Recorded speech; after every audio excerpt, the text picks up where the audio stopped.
بسم اللہ الرحمن الرحیم الحمدللہ رب العالمین والعاقبۃ للمتقین والصلاۃ والسلام علی خاتم الانبیاء والمرسلین وآلہ الطیبین الطاہرین۔ السلام علیکم ورحمۃ اللہ وبرکاتہ۔ الحمدللہ خوشبو قرآن کے سفر کو شروع ہوئے 21 روز مکمل ہو گئے۔ آپ تمام احباب کا شکریہ، محبت، عقیدت اور معرفت کے اس قافلے کے آپ ساتھی بنے۔ دعا ہے کہ میرا رب ہمارے اس بے لوث اور لازوال رشتے کو قائم رکھے اور ہم یوں ہی قرآن پاک کے اسرار و رموز سے آگہی حاصل کرتے ہوئے اپنے رب کی رضا پالیں، آمین۔ یاد رکھیں، کافر کا دین اس کی دنیا ہوتی ہے کہ اس کے اچھے کاموں کا بدلہ اسے دنیا میں ہی مل جاتا ہے، لیکن مومن کی دنیا بھی اس کا دین ہوتی ہے۔ مومن کام دنیاوی کرتا ہے، لیکن اطاعت رسول صلی اللہ علیہ وسلم کے زمرے میں آ کر اس کے سارے کام عبادت بن جاتے ہیں۔ ہم نے پچھلے 21 دنوں میں اپنے ایمان کی گوڈی کی، ایمان کے پودے کی جمی ہوئی مٹی کو محبت اور عقیدت کے اوزار سے اکھاڑا، اور اب ہم اپنے ایمان کے پودے کو تناور درخت میں بدلنے والا قرآنی فرمان سنیں گے، پڑھیں گے اور سمجھیں گے کہ در حقیقت یہ حکم ہی ایمان کے پودے کا آب حیات ہے۔ اس حکم قرآنی کو پورا کر کے ہم اپنے شجر ایمان کی دیکھ بھال یعنی حفاظت کر سکتے ہیں، اور اسی حکم کو پورا کر کے ہمارے ایمان کے درخت پر اعمال صالحہ کے خوبصورت پھل لگیں گے۔ آئیں اس خوبصورت ترین اور ایمان کی مضبوط بنیاد رکھنے والے حکم الہی پر فکر کرتے ہیں کہ اس حکم قرآنی میں اللہ کریم نے مومنین کو دین سیکھنے اور دیندار کہلانے سے پہلے کا عمل بتایا ہے کہ پہلے فیس ادا کرو، رسالت کی یونیورسٹی کی فیس پہلے وہ ادا کرو، پھر رسالت کا حق ادا ہوگا تو صحیح دیندار بن سکو گے۔ ہم پہلے بھی یہ آیت کریمہ پڑھ چکے ہیں، لیکن چونکہ مودت پر بات نہ ہو سکی تھی، اس لیے آج دوبارہ اس اہم ترین حکم الہی کو پڑھ کر سمجھ کر مودت کے قرآنی معنی و مفہوم کو سمجھیں گے۔ سورہ شورى آیت نمبر 23 میں اللہ رب العزت ارشاد فرماتا ہے، ذَلِكَ الَّذِي يُبَشِّرُ اللَّهُ عِبَادَهُ الَّذِينَ آمَنُوا وَعَمِلُوا الصَّالِحَاتِ۔ یہ وہ خوشخبری ہے جو میں اللہ اپنے ایمان والے بندوں کو دے رہا ہوں جن کے نیک عمل ہیں۔ قل، اے میرے محبوب صلی اللہ علیہ وسلم، ان سے کہہ دو، ان مومنین کو آپ بتا دو، لا اسألکم علیہ اجرا الا المودۃ فی القربی، نہیں میں سوال کرتا تم سے اپنی رسالت کی محنت پر کسی بھی مزدوری کا یا اجر کا، سوائے اس کے کہ میرے قربا سے مودت رکھنا۔ اور جب اس آیت کے بعد نبی صلی اللہ علیہ وسلم سے صحابہ کرام نے پوچھا کہ وہ قربا کون ہیں جن کی مودت کا حکم اللہ رب العزت نے آپ سے کہلوایا ہے، تو آپ صلی اللہ علیہ وسلم نے ارشاد فرمایا، وہ علی، فاطمہ، حسن اور حسین علیہم السلام ہیں۔ یہ ہستیاں مودت کا ظرف ہیں۔ جب تک آپ قربا کے پاس نہ جاؤ گے، ساری زندگی اعمال کرتے رہو گے، مودت نہ پا سکو گے، کہ آگے آیت میں اللہ کریم نے فرما دیا ہے، وَمَن يَقْتَرِفْ حَسَنَةً نَزِدْ لَهُ فِيهَا حُسْنًا، کہ ان سے مودت کرنا ایسی نیکی ہے کہ تم تھوڑی سی بھی کرو گے تو میں زیادہ کر دوں گا۔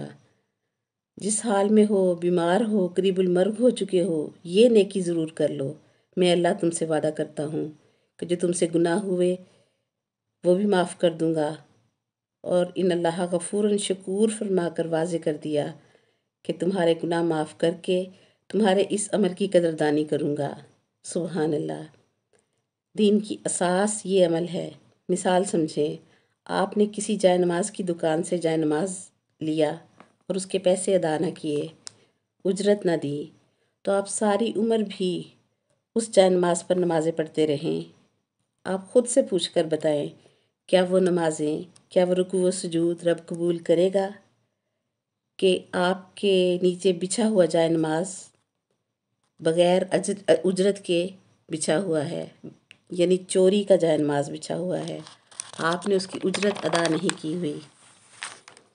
اس آیت میں اجر رسالت ادا کر کے عمل کرنے کا حکم دیا گیا ہے تاکہ ہم بخشش بھی پا سکیں اور ہمارے اعمال کی بارگاہ الہی میں قدردانی بھی ہو، کہ ایمان لانا اور عمل صالح کرنا کافی ہوتا تو رب کریم ایمان والوں اور عمل صالح کرنے والوں کو حکم مودت نہ دیتا۔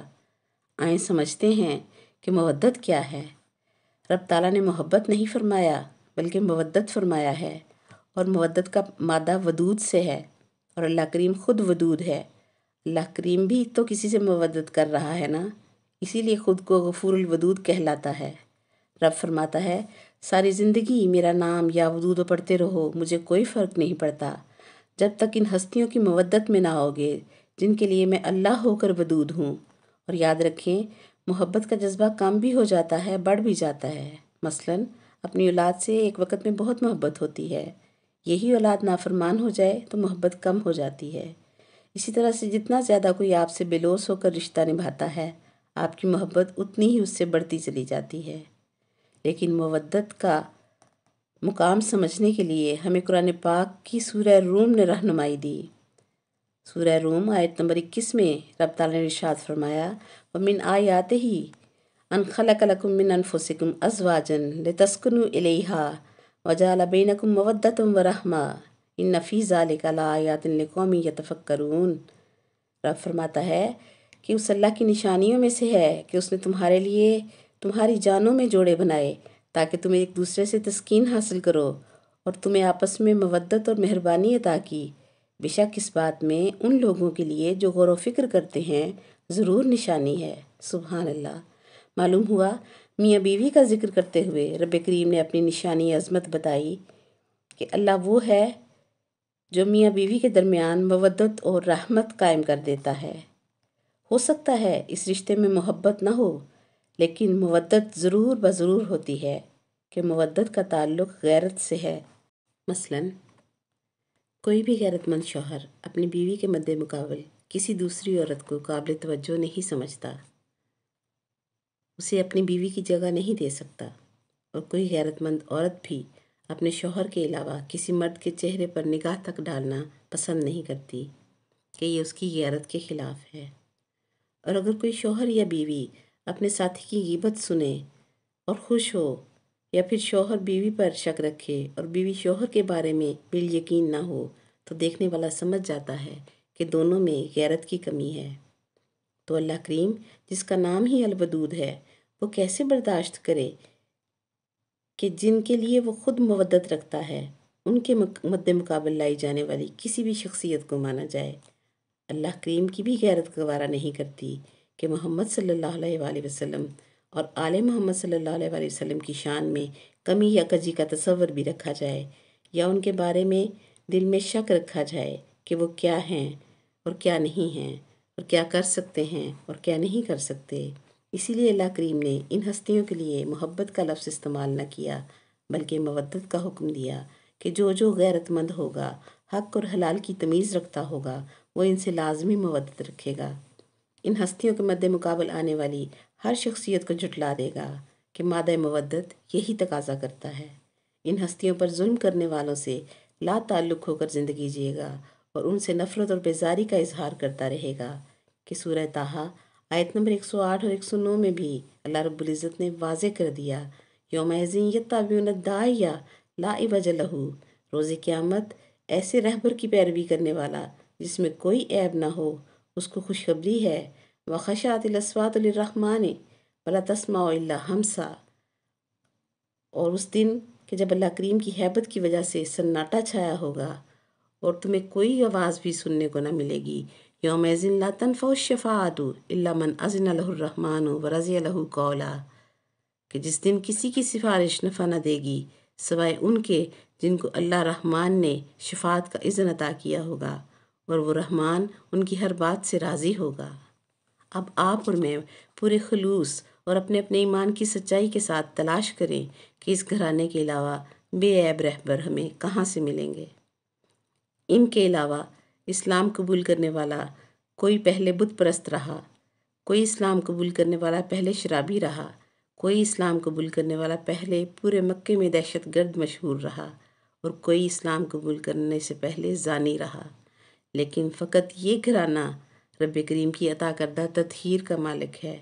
یہی گھرانہ بے عیب ہے، ان کی رہبری میں زندگی گزارنا کامیابی ہے، اور آخرت کی کامیابی بھی اللہ رب العزت نے بتا دی کہ ان بے عیب رہبروں کو ماننے والوں کو خوشخبری دے دو کہ یہی شفاعت کا اذن رکھتے ہیں۔ آج کے لیے اتنا ہی۔ ہم نے مودت کو سمجھا، بشرط زندگی۔ کل مودت کا نتیجہ قرآن ہمیں کیا بتاتا ہے، اس پر بات کریں گے۔